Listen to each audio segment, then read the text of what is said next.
Prominent conservative activist Charlie Kirk was shot and killed on Wednesday during a campus event at a Utah Valley University in what the FBI believes was a targeted attack. Son Santiago has the story.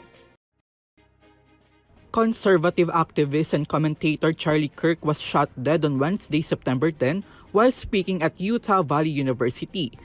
The 31-year-old right-wing and Trump supporter was speaking to around 3,000 people outdoors during his campus event when a gunshot was fired. Video circulating online shows him collapsing from his chair as the audience scrambled for safety. The Federal Bureau of Investigation or FBI believes the shooting was a targeted attack, with the shot fired from a rooftop at a significant distance. Meanwhile, the Utah Department of Public Safety said the suspect in the fatal shooting has not yet been found and debunked reports that someone is already in custody. However, an initial report is believed that the suspect have been dressed in dark clothing, according to footage from a campus closed-circuit TV. With this, an ongoing investigation is still at large. The university announced on X that campuses will be closed from September 11 to 14, delaying all school activities. Kirk, with millions of followers in social media, co-founded Turning Point USA at just 18 years old, building it into the largest conservative youth movement in the country.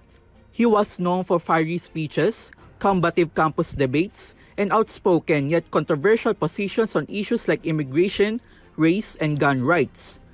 At one point, Kirk publicly said that the loss of life from shootings was an acceptable price to pay to preserve Americans' Second Amendment or the right to bear arms.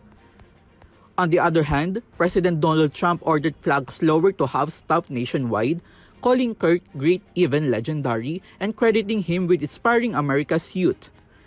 Former U.S. President Barack Obama condemned the attack. Meanwhile, ongoing clashes online show fellow conservatives are blaming liberals for fueling the hostility, while Democrats are condemning the violence and renewing calls for stronger gun laws. Kirk leaves behind his wife and 2 young children. This is Son Santiago for EuroTV News.